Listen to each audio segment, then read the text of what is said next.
Welcome to the Joyous Kingdom. I'm Cade. If you're looking for a Web3 job, this is the video for you. I'm going to link down part 1 in the description below. We're going to go through 3 jobs that are hiring right now in the NFT and Web3 space. This video is going to be great because I have real experience and I know people who have done all 3 of these jobs. So before we get into it, click that like button for me. Subscribe to the channel if you like NFT and Web3 content. You don't want to miss any of these uploads. I'm putting out videos literally every single day. Also, the first drop of the Joyous Kingdom clothes is literally out right now. Make sure you check that out. Links in the description below. If you buy any, please tag me on any socials. I would repost you. The shop will be open for 2 weeks and then we are closing it until the fall or the winter drop. Let's get into the video.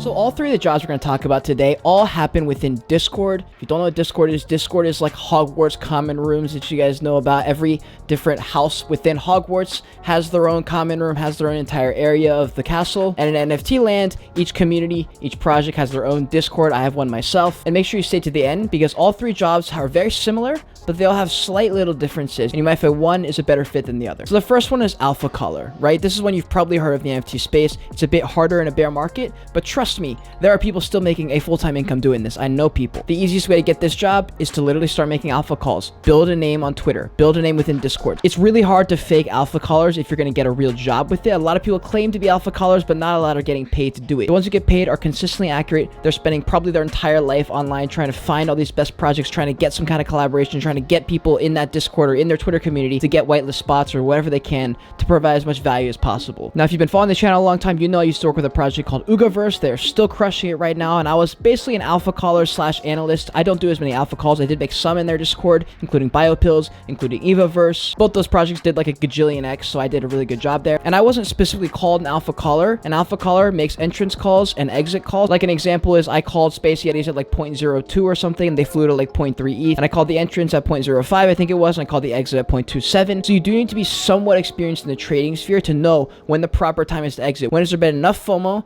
where you're like, okay, the chance of it going up are less than the chance of it crashing. It's time to exit out of here. Now, my position specifically back in September when I was working with them was an analyst position. So they would say, hey, Cade, we want to know exactly what's up with this project. Please do a deep dive on it. I would do more of that kind of stuff. And since I was a YouTuber, I would make time-sensitive videos, especially in the bull run. This is super effective. And you give that community the time-sensitive information like an hour early. That was one of the main benefits of being an Ugaverse Genesis NFT holder was my alpha. For all 3 of these jobs, knowing your way around Twitter and Discord, inserting yourself in other communities, building a network is going to be the most important thing you can do because in this industry, word of mouth spreads fast. My entire online business of Brilliant Honest Reviews is 100% from word of mouth. I don't send out like emails saying, hey, I'd love to do a review on your project. They are all coming to me and they are still coming to me in a bear market. So building your name, becoming a figure in the space is going to be the best thing you can do. Alpha callers make a fucking lot of money. Next up, Discord moderator. This is going to be your lowest entry position. This is like coming in as a clerk or a cashier or a server or something. It's like bare minimum. You really don't need much experience.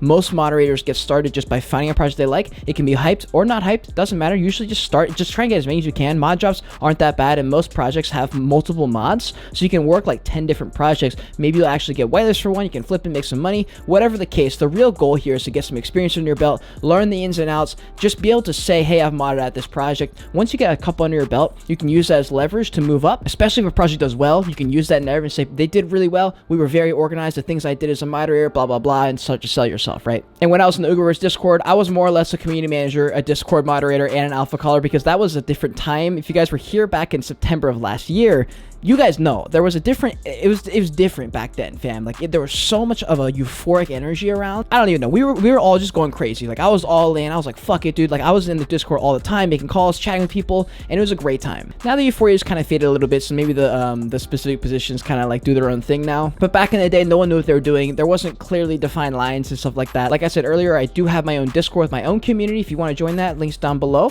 And Will, my head mod. I have Oss as my normal mod, and then I have Bryce as my head community manager. Now I don't have my own NFT project with like a 10K collection or anything. It's just kind of a good start. Both those guys didn't really have any experience in the beginning. I was like, look, I'm a YouTuber. I'm going to be bigger in this space in a few months. Why don't you guys just hop into my Discord? You guys can just say you're this, you're that. You can have a title. You can use that as leverage to get into other projects. As I grow in this space, you being in my brand will help. So since then, they've gone on to do other positions and other projects. They're having a lot of success there. So some of the Discord mod duties are banning and kicking people who are being dumb, annoying, sending stupid, just inappropriate shit in the Discord, being aware of scam links, acting quickly, setting out alerts, making sure people are aware of it, informing and educating whenever possible. Sometimes this position and collab managers get a little bit mixed. I've seen a lot more projects begin to separate them and just say, hey, you do this, you focus on that. But a lot of times the mods will be giving out a couple whitelist positions and they'll say, hey, if you want to give it out to friends, if you want to do some kind of giveaway, like whatever the case, they'll usually give a few whitelist spots to all the mods. Managing Discord organization is really, really big. Keeping channels in the right places. If people are talking about some dumb shit inside of the NFT talk channel, then tell them to move it elsewhere, whatever the case. Just keep it organized.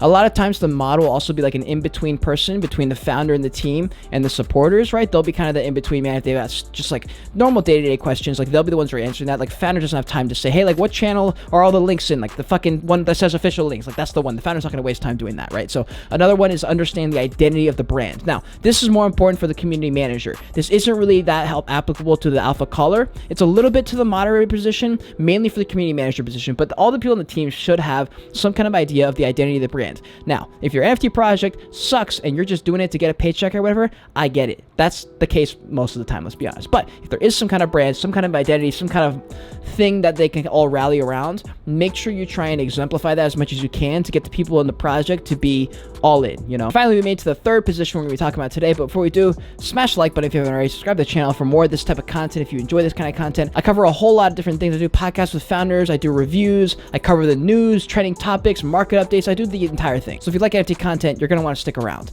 Third one, community manager. This one's fucking huge, especially because this position is not brand new, but it wasn't really here when Discord moderator first popped up, right? Mainly Discord moderators did everything in the beginning. Community managing and people coming around to the idea that the community is really important is a relatively new concept in NFTs. Like people talked about it a little bit in the bull market, but like not really. I was really the only person yelling about these things like brand identity, like having a community that's really important, but the community needs to be able to rally around something, and the community manager's job is to create and cultivate a community that people actually like each other, and is the best they can. Like their main goal, in my opinion, is to make it so that everyone doesn't just dip and leave once the mint happens, which is what happens most of the time, which is why most community managers kind of suck. So whatever you can do to really connect people, have engaging conversations, ask questions, set up and like do Twitter spaces maybe, so that people in the Discord who aren't feeling like they're being heard, especially in a big hype project where they maybe send a message and it just goes out to the ether of 10,000 other messages, maybe you guys hold a little Twitter space, you answer some very basic questions. Probably have to get some kind of approval from the team before you do that, but doing whatever you can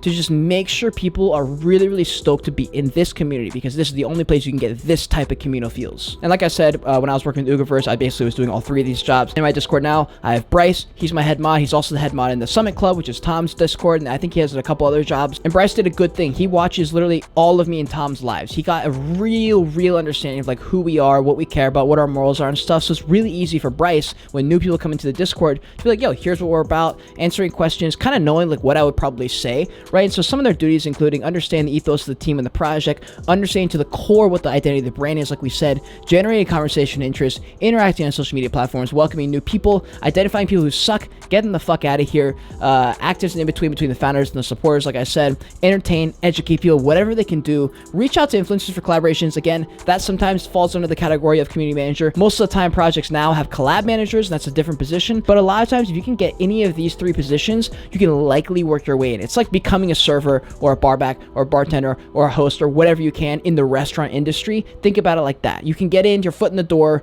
you can kind of make things happen from there. So that is my three jobs: alpha caller, /analyst, Discord mod, community manager. I hope this video taught you something. If it did, smash the like button, subscribe to the channel for more of this type of content. If you made it to the very end, code word JOYAGE, because that JOYAGE close is finally fucking out. It'll be open for 2 weeks. If you haven't already, follow me on Twitter, join my Discord down below in the description. Everything, all the links are down below. If you want to see more of me right now, click on one of these boxes on the side of me. Until next time, continue on your JOYAGE, continue to learn, and be grateful you're alive watching this video.